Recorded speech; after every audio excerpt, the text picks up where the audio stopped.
അസ്സലാമു അലൈക്കും വറഹ്മത്തുള്ളാഹി വബറകാതുഹു. ദാമ്പത്യ ജീവിതത്തിലെ ഏറ്റവും വലിയ വിജയം ദമ്പതികൾ പരസ്പരം സ്നേഹത്തിൽ കഴിയുക എന്നുള്ളതാണ്. അല്ലലും അലട്ടലുമില്ലാതെ സ്നേഹത്തിലും സമാധാനത്തിലും ഐശ്വര്യത്തിലും കഴിയേണ്ടവരാണല്ലോ ദമ്പതികൾ. അങ്ങനെ കഴിയുമ്പോഴാണ് അതിലെ വിജയം നമുക്ക് കൈവരിക്കാൻ കഴിയുന്നത്. എന്നാൽ ജീവിതത്തിൽ വല്ലപ്പോഴുമൊന്ന്, അപൂർവങ്ങളിൽ അപൂർവം അല്ലലും അലട്ടലും ഉണ്ടാകുന്നതിൽ വിരോധവുമില്ല. പക്ഷേ അങ്ങനെയുള്ള പിണക്കം, സൗന്ദര്യ പിണക്കം കാലങ്ങളായി നിലനിൽക്കാൻ പാടുള്ളതല്ല. സ്നേഹം കിട്ടാൻ വേണ്ടി എന്താണ് ചെയ്യേണ്ടത് എന്ന് പലരും ചോദിക്കുന്നുണ്ട്. ഉസ്താദേ, ഭാര്യയുടെ സ്നേഹം കിട്ടാൻ വേണ്ടി എന്ത് ചെയ്യണം, ഭർത്താവിൻ്റെ സ്നേഹം കിട്ടാൻ വേണ്ടി എന്ത് ചെയ്യണം ചോദിക്കുന്നവരുണ്ട്. മറുപടി പറയാം നമുക്ക്.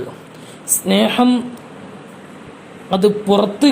സ്നേഹം എന്നുള്ളത് പ്രത്യേകിച്ച് അതിനൊരു ഡെഫിനിഷൻ നമുക്ക് പറയാൻ സാധിക്കുകയില്ല.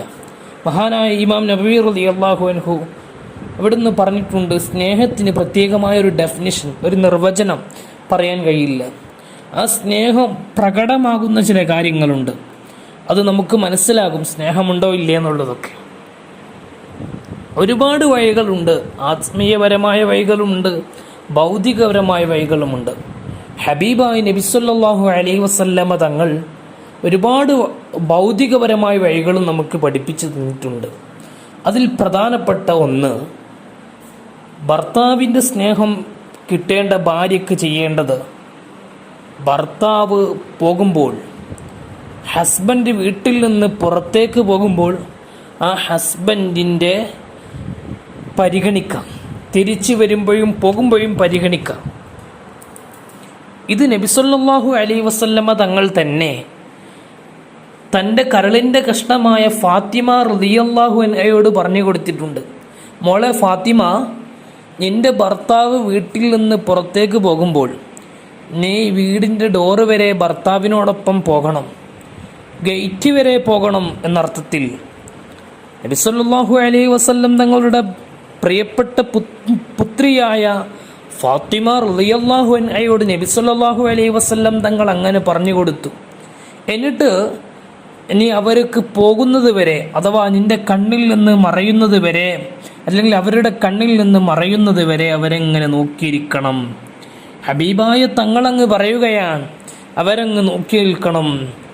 എന്നിട്ട് നിന്റെ ഭർത്താവ് വരുന്നുണ്ടെന്നറിഞ്ഞാൽ നീ ഉടനെ തന്നെ പിന്നെ നിന്റെ വീടിൻ്റെ ഡോറിൻ്റെ അടുത്തേക്ക് പോകണം. ഭർത്താവിൻ്റെ കയ്യിലുള്ള സാധനങ്ങൾ എന്തെങ്കിലും ഉണ്ടെങ്കിൽ വാങ്ങി വെക്കണം, സ്നേഹത്തോടെ നോക്കണം. ഹബീബായ നബി സല്ലല്ലാഹു അലൈഹി വസല്ലം തങ്ങൾ പറയുകയാണ്, സ്നേഹത്തോടെ നോക്കണം, എന്നാൽ നിനക്ക് ഭർത്താവിൻ്റെ സ്നേഹം കിട്ടുന്നതാണ്. ഹബീബായ നബി സല്ലല്ലാഹു അലൈഹി വസല്ലമ തങ്ങൾ ഭർത്താവിൻ്റെ സ്നേഹം ലഭിക്കുവാൻ വേണ്ടി ഭാര്യ ചെയ്യേണ്ട കാര്യങ്ങൾ ഒരുപാട് പറഞ്ഞിട്ടുണ്ട്. ഞാനൊന്ന് ഒരു ഉദാഹരണത്തിൽ പറഞ്ഞതാണെന്ന് മാത്രം. എന്നാൽ പ്രിയപ്പെട്ടവരെ, ഭാര്യയുടെ സ്നേഹം ഭർത്താവിനിക്കും ലഭിക്കണം, അല്ലേ? രണ്ടും വേണം. ഭാര്യയുടെ സ്നേഹം ഭർത്താവിനിക്കും, ഭർത്താവിൻ്റെ സ്നേഹം ഭാര്യയ്ക്കും വേണം. ഒരു ഭാഗത്ത് മാത്രമല്ലല്ലോ, രണ്ട് ഭാഗത്തുമുണ്ടല്ലോ സ്നേഹം ഉണ്ടാവേണ്ടത്. അതിന് ചില വഴികൾ നമുക്ക് പറഞ്ഞു തരാം.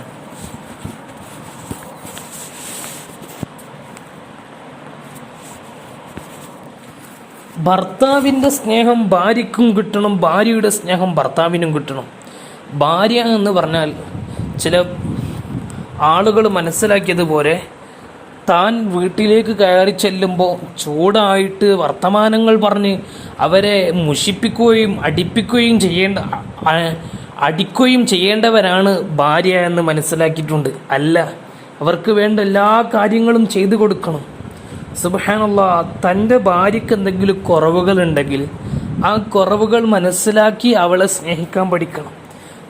കുറവുകളില്ലാത്തൊരൊറ്റ പെണ്ണും ഉണ്ടാവില്ല ഭൂമി ലോകത്ത്. വളഞ്ഞ വാരിയലിൽ നിന്നാണല്ലോ സ്ത്രീ സമൂഹത്തെ അല്ലാഹു തആല പഠിച്ചത്. അപ്പോൾ കുറവുകൾ കൂടി പരിഗണിച്ച് ഉൾക്കൊള്ളണം. ചില വിഷയങ്ങളിൽ നിങ്ങൾ ഭർത്താക്കന്മാർ ഭാര്യയോട് അഭിപ്രായങ്ങൾ ചോദിക്കണം.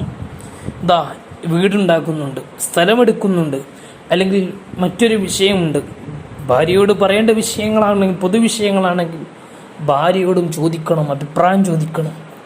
അല്ലെങ്കിൽ പിന്നെ നിങ്ങൾ വീടുണ്ടാക്കി വലിയ രൂപത്തിലെത്തി വലിയ ഡെർസ് ബാർപ്പ് അങ്ങ് നടക്കുമ്പോൾ അവസാനത്തെ ബാർപ്പ് എത്തുമ്പോൾ നിങ്ങളെ കയ്യിൽ ക്യാഷ് ഇല്ലാത്ത അവസ്ഥ എത്തിക്കഴിഞ്ഞാൽ നിങ്ങൾക്ക് അവളുടെ കയ്യിൽ നിന്നുള്ള പൊന്നെടുക്കാനൊന്നും പറ്റൂല. നല്ല രൂപത്തിലാണെങ്കിൽ അവൾ സ്നേഹത്തോടെ പറയും, എന്നാൽ ഇക്ക എൻ്റെ കയ്യിൽ കുറച്ച് ഗോൾഡ് ഉണ്ടല്ലോ, അത് നിങ്ങളങ്ങ് എടുത്തോ എന്നിങ്ങ് പറയും. എന്തുകൊണ്ടാണ്? സ്നേഹം കൊടുക്കണം, അഭിപ്രായങ്ങൾ പറയണം, അതൊക്കെ നല്ലതാണ്.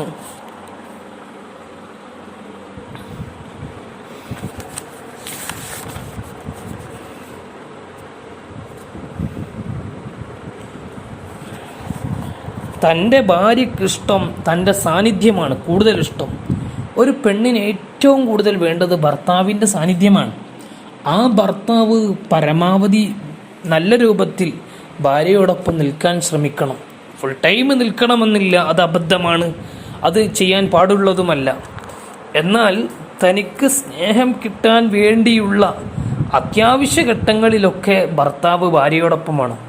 ഇതെല്ലാ ദിവസവും രാവിലെ പണിക്ക് പോകുന്നു, രാത്രി പാതിരാ സമയത്ത് വരുന്നു, പാതിരാവിൻ്റെ പഴുതിൽ ഇവൾ കിടന്നുറങ്ങുമ്പോൾ മുട്ടി എണീറ്റിക്കൊണ്ട് ഒന്ന് തുറക്കടി, കയറി ഉള്ളിലേക്ക് കയറി ഇടയാല്ല അങ്ങ് ഒരൊറ്റ ഉറക്കം. അതല്ല, ചിലപ്പോൾ എന്താ ഉറക്കം ഒഴിച്ചുകൊണ്ട് അവളെ സ്നേഹിക്കേണ്ടി വരും, അവൾക്ക് വേണ്ടിയുള്ള കാര്യങ്ങൾ പറഞ്ഞു കൊടുക്കേണ്ടി വരും. അതൊക്കെ അതിൽ പെട്ടതാണല്ലോ. സുബ്ഹാനല്ലാഹ്, അങ്ങനെ വേണം. അവളോടൊപ്പം കുറേ സമയം ചെലവഴിക്കുക എന്നുള്ളതാണ് പ്രധാനപ്പെട്ട വഴി. എന്നാൽ ഒരു ആത്മീയ വഴി ഞാൻ നിങ്ങൾക്ക് പറഞ്ഞു തരാം. സ്നേഹമുണ്ടാകാൻ ചില വഴികൾ പറഞ്ഞു തരാം. മഹാന്മാരായ പണ്ഡിതന്മാർ തൻ്റെ കിതാബുകളിൽ രേഖപ്പെടുത്തിയ വിഷയമാണ്.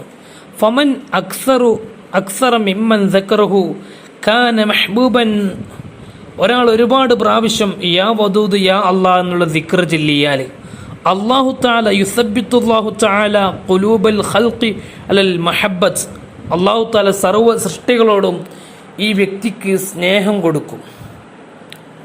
വമൻ ഖറഅ അൽഫ മറത്തിൻ, ഒരാൾ 1000 പ്രാവശ്യം യാ വദൂദ് യാ അല്ലാഹ് എന്ന ദിക്ർ ചൊല്ലിയ അലാ ത്വആമിൻ, ഒരു ഭക്ഷണത്തിൻ്റെ മുകളിൽ വെച്ച് അല്ലെ ഭക്ഷണത്തിൻ്റെ അടുത്ത് വെച്ച് 1000 പ്രാവശ്യം യാ വദൂദു യാ അല്ലാഹ് എന്ന ദിക്ർ ചൊല്ലിയാൽ വ അക്കലഹു മാ സൗജതിഹി, അദ്ദേഹവും തൻ്റെ ഭാര്യയും കൂടി അല്ലെങ്കിൽ ഭർത്താവും കൂടി അതങ്ങ് കഴിക്കുകയും ചെയ്താൽ അല്ലാഹു തആല ഒലബത്ത്ഹ മഹബ്ബത്തുഹു, അവർക്ക് തമ്മിൽ സ്നേഹം അല്ലാഹു തആല എടുക്കും, സ്നേഹം വർദ്ധിപ്പിക്കും, ഒരുപാട് സ്നേഹങ്ങൾ ഉണ്ടാക്കും. മാഷാ അല്ലാഹ്, അൽഹംദുലില്ലാഹ്. സ്നേഹമുണ്ടാകാനുള്ള ഒരു വഴിയാണിത്. രണ്ടാമത്തെ ആത്മീയ വഴി പലരും ചോദിക്കുന്നത് കൊണ്ടാണ് ഞാനിത് പറയുന്നത്. ലൈംഗികമായി ശാരീരികമായി ബന്ധപ്പെടുന്നതിൻ്റെ തൊട്ടു മുമ്പേ യാ നാഫിഉ യാ അല്ലാഹ് എന്ന ദിക്ർ ഒരുപാട് പ്രാവശ്യം ചൊല്ലിയാൽ ഭാര്യയും ഭർത്താവും നല്ല സ്നേഹമുണ്ടാകും. മറ്റൊരു ആത്മീയ വഴി യാ റഹ്മാൻ യാ അല്ലാഹ് എന്നുള്ളത് വ്യാഴാഴ്ച രാവിലെ ചൊല്ലിയിട്ട് പഞ്ചസാരയിൽ ഊതാം. എന്നിട്ട് ആ പഞ്ചസാര ഉപയോഗിച്ച് രണ്ടുപേരും ചായ കുടിക്കുകയോ അല്ലെങ്കിൽ പഞ്ചസാര അല്പം കഴിക്കുകയോ ചെയ്യാം മന്ത്രിച്ചതിന് ശേഷം. 298 പ്രാവശ്യം യാ റഹ്മാൻ യാ അല്ലാഹ് എന്നുള്ളത്. മറ്റൊന്ന് വെള്ളിയാഴ്ച ദിവസം 258 പ്രാവശ്യം രാവിലെ അത്തറിൽ മന്ത്രിക്കുക യാ റഹീമു യാ അല്ലാഹ് എന്ന് ചൊല്ലിയിട്ട്. എന്നാൽ പരസ്പരം സ്നേഹമുണ്ടാവും. സുബ്ഹാനല്ലാഹ്. ഇങ്ങനെ പരസ്പരം സ്നേഹത്തിലും സൗഹാർദ്ദത്തിലും സമാധാനത്തിലും ഐക്യത്തിലും കഴിയണമെന്ന് ആഗ്രഹിക്കുന്നവരാണ് എല്ലാവരും. ചില സാങ്കേതിക കാരണങ്ങൾ കൊണ്ട് സ്നേഹം നശിച്ചു പോവുകയാണ്. ഏറ്റവും പ്രധാനപ്പെട്ട സ്നേഹം നശിക്കാനുള്ള കാരണം തെറ്റിദ്ധാരണകളാണ്. പരസ്പരം തെറ്റിദ്ധാരണകൾ നീക്കിക്കൊണ്ട് സ്നേഹത്തോടുകൂടി ജീവിക്കുക. അല്ലാഹു തആല നമ്മെ അനുഗ്രഹിക്കുമാറാവട്ടെ. പരസ്പരം സ്നേഹത്തിലും ഇണപൊരുത്തത്തിലും ജീവിക്കാൻ അല്ലാഹു നമുക്ക് അവസരം നൽകുമാറാവട്ടെ. അസ്സലാമു അലൈക്കും വറഹ്മത്തുള്ളാഹി